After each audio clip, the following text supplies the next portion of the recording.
Well, I think Australia's had a good day, and I say think because never has there been a place where you need both teams to bat on it, specifically the home team, than India. Australia scores 263. I thought they played pretty well, but I also get the feeling like India may score 600. I don't know just yet, but I think, Pez, that was a good day.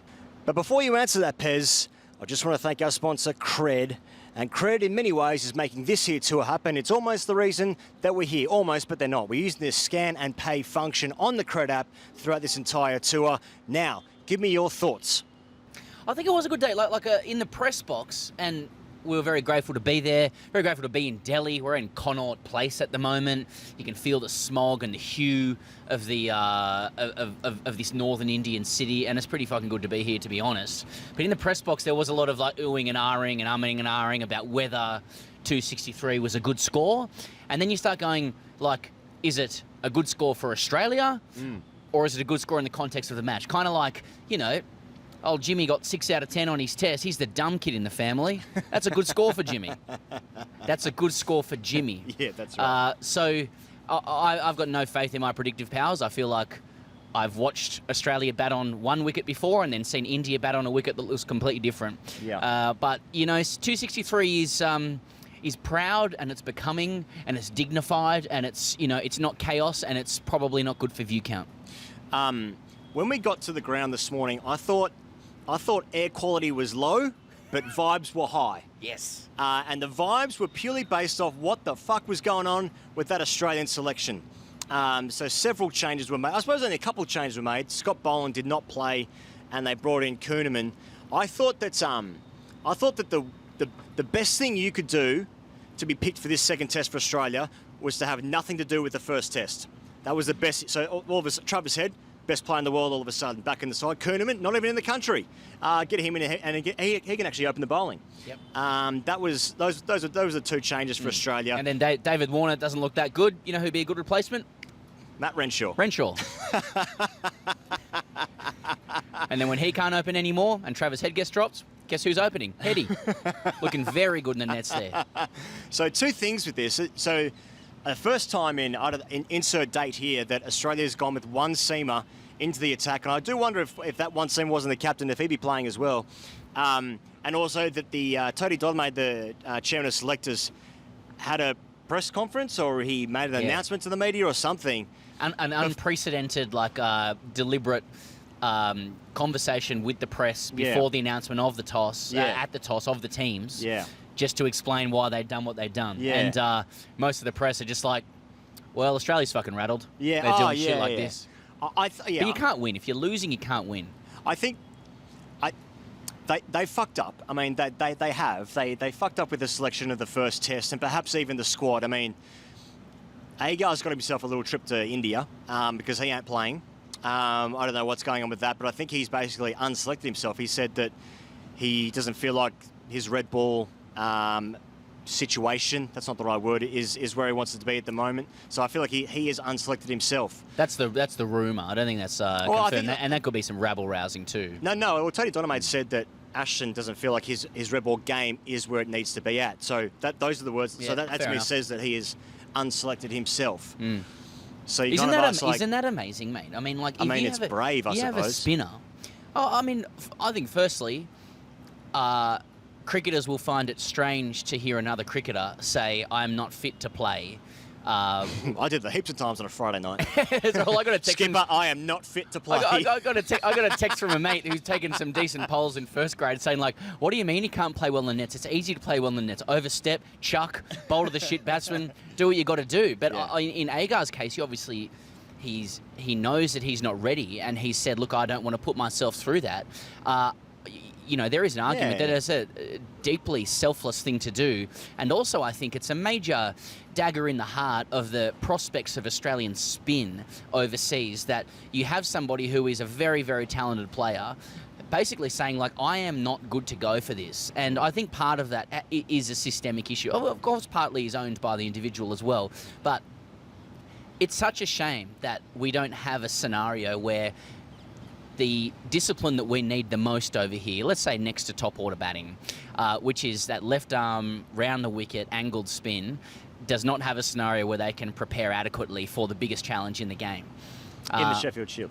Yeah, at Karen Rolton Oval. No, sorry, I mean, they don't, oh, whether it's, we don't have an apparatus in professional cricket in Australia to develop our left-arm spinners or spinners anymore, generally. Any spinners, where you do bring a spinner in, the selectors say, you have the talent to do this, we want it to be you, and he says, I'm not good for it. Yeah. It's a shame. Yeah. I mean, the best advice I ever received to prepare yourself for a Saturday was light beers after 2 a.m. That was the best advice I ever received. Anyway, game started. Anyway, yeah, and I think they didn't pick Boland's because he's got asthma.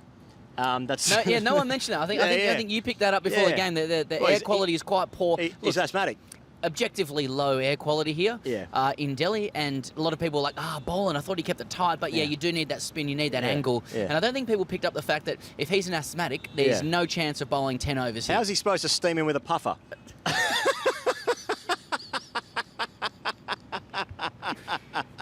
Could be like Homer with the beer attached to the helmet on his head, but it's just a puffer as he's running in. Now, there's some technology. Oh, I'm going to cough up a lung if we stay here much longer. Anyway, so Cummins does what he always does, and he's won the toss. That's 8 in a row, platinum balls there. And he gave Australia first opportunity to bat on this wicket, and Australia started pretty well, 50 for no loss of the first wicket. Khawaja goes on and scores 81 and gets out with reverse sweeping. I thought he was absolutely fantastic today, Khawaja. But I suppose the more interesting question of the opening pair is Dave Warner. And are we watching Dave Warner's last Test match? I don't know what the answer to that is. I know a lot of people back home would be like, get rid, which is a very clean and simple answer. And we just want evictions at all costs and times. He's an all-time great of Australian cricket. Okay, his record. There's arguments for that. I understand that. It's not quite as simple as that, I don't think. But there's evidence for a fairly steady and gradual decline over the last few years. And is there evidence he's going to score runs next Test match? I don't know. But I kind of get the feeling, especially if Australia lose this Test match, that Matt Renshaw might be opening the bat again in the next Test match. I don't know. Well, what's the sole point? I said it.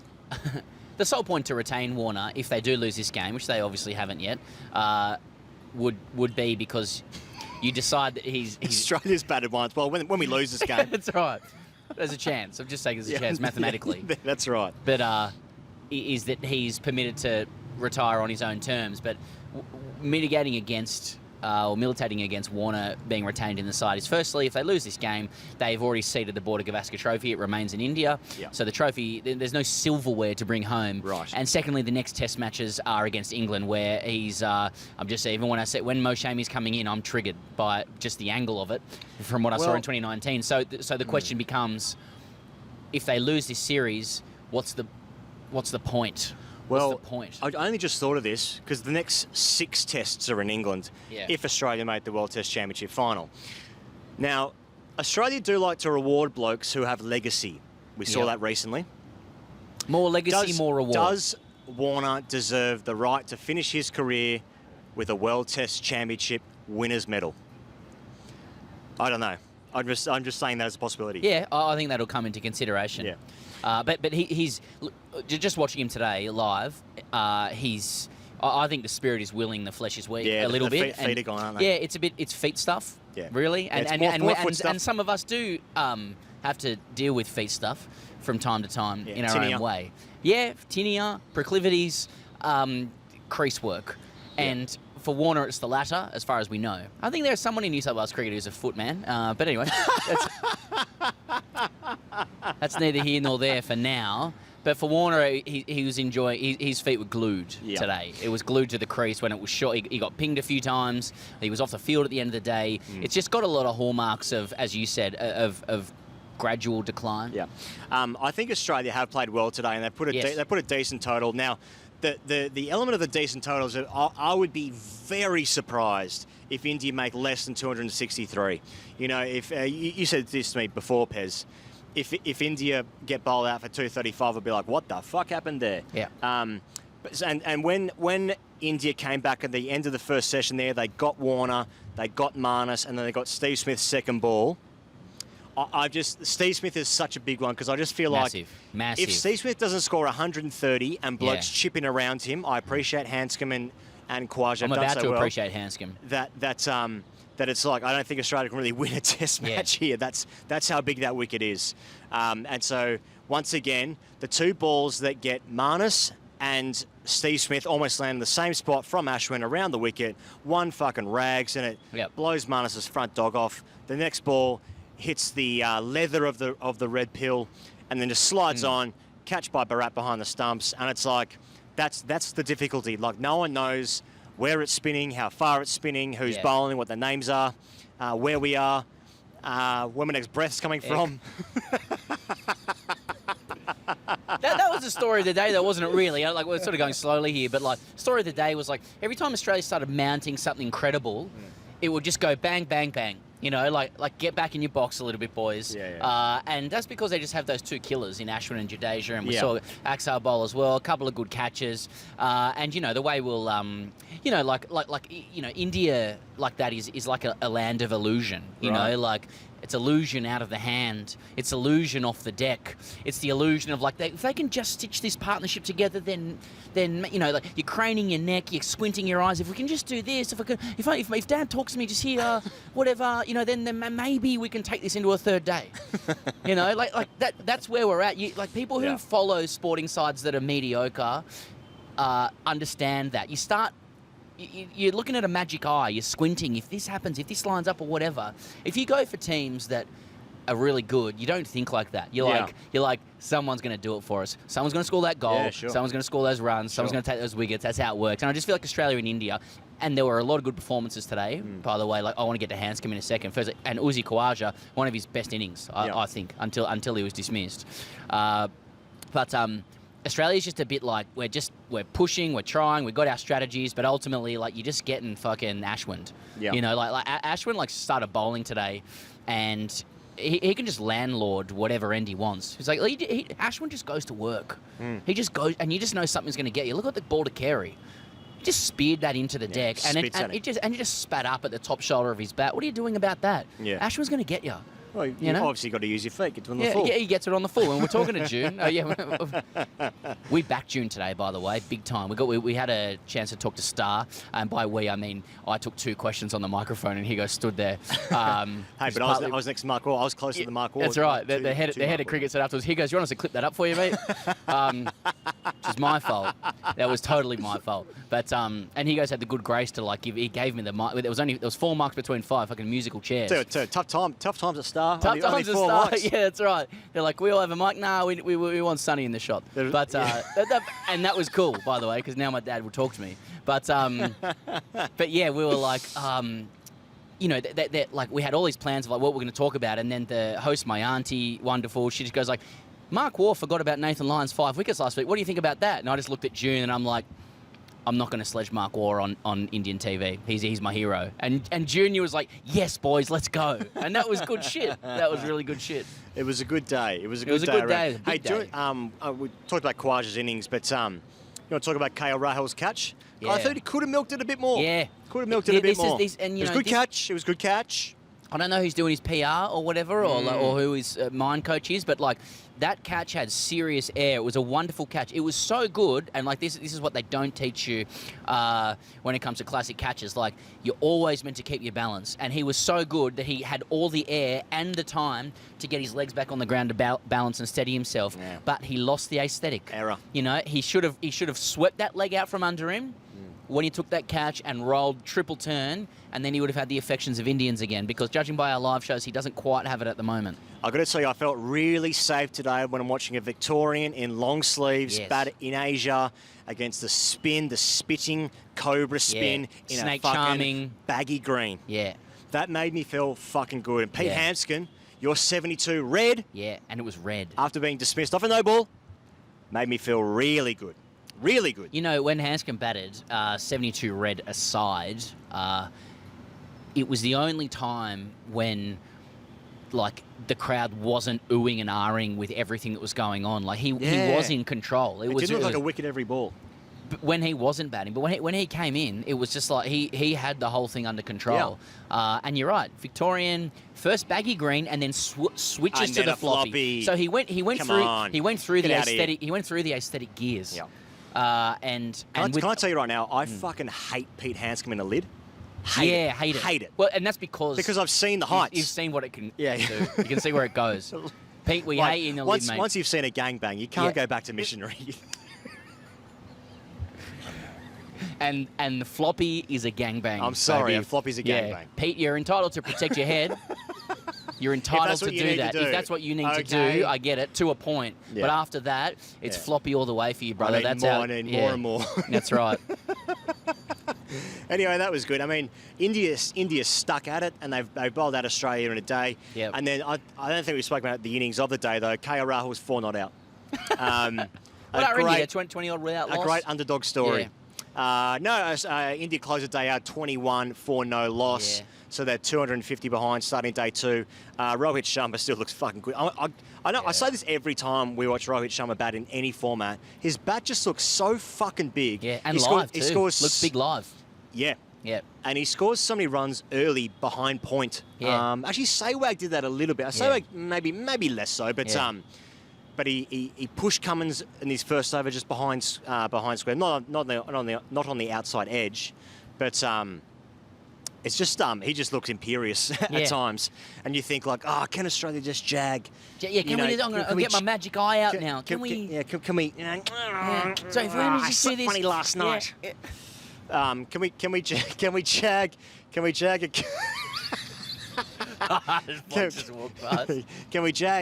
KL Rahul? Can we get ASHWIN in? Maybe KL Rahul's have 2 down, or can we have 6 down overnight and then still lose the game somehow? I don't know. Yeah. But they were pretty good. I thought Kuhnemann bowled nicely.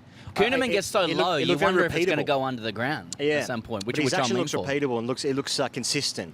And he'll have a job to do tomorrow, as will Todd Murphy and Nathan Lyon, of course. And Travis Head, apparently, who was picked for his spin.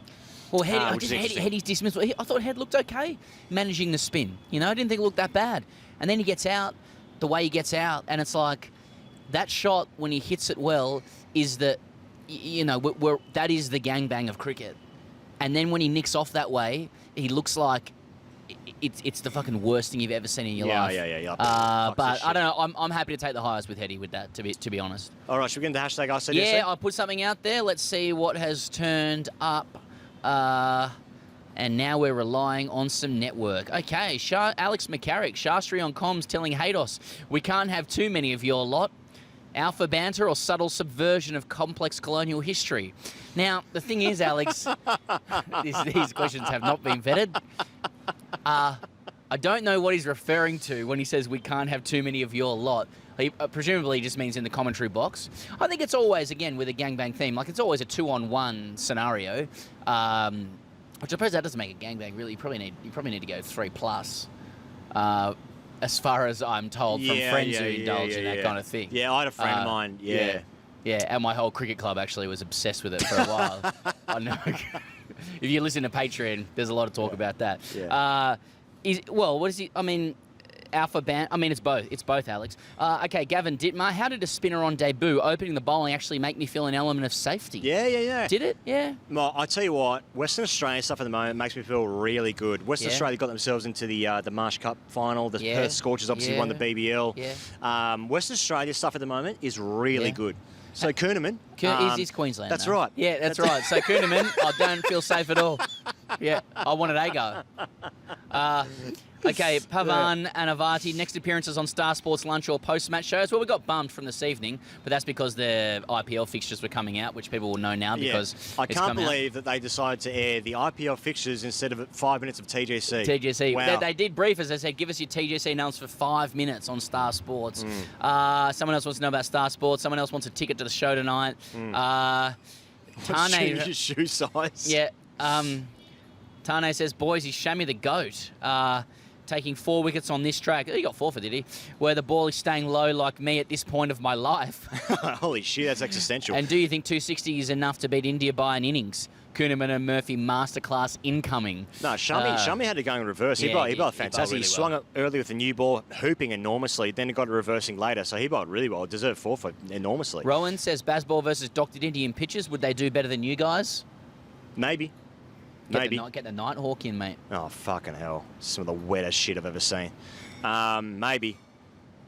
By the way, in terms of Mark Ward's shoe size, He was wearing RM Williams today, and when we walked over to do our bit at lunchtime today, he was actually legitimately talking about his RM Williams. Yeah. And that made me feel strangely at home. Yeah, no, honestly, like we were standing there on the field at the Kotler, and people were yelling out at us and whatever, and we had, my auntie, Sanu Gavaskar, Mark Waugh, Ian Higgins, Sam Perry, and all the greats. I swear. All the greats. All the greats. It's sort of, I think it went up in levels, but Mark Waugh next to us was genuine safety. It was genuine safety. And when he like got that fist up when we were backing him, that was just that. Now I'm sort of on the hard nose side of things. Now I'm kind of nationalist. Now I'm conservative. Now I'm voting Big L Liberal. Because we were fuck that. I can't go all the way. I can't finish that. When he raised his fist, I thought he was going to square us up here. That's what I thought. Well, we'd deserve it. Yeah. We deserve it. Anything else? Well, there's lots more, but... Okay, yeah, sure. Well, that's the end of day one here in Delhi. We'll be at the ground again tomorrow before we move on to Mumbai for our final shows of this here tour. I guess we'll see what happens. What are our predictions? Here we go. Get it wrong. Get it wrong. On camera. And then let Pezza know how wrong he is. Okay. Big call here. India will bat twice. Cop that. I think that the test match will be still going at the end of day two. See you tomorrow.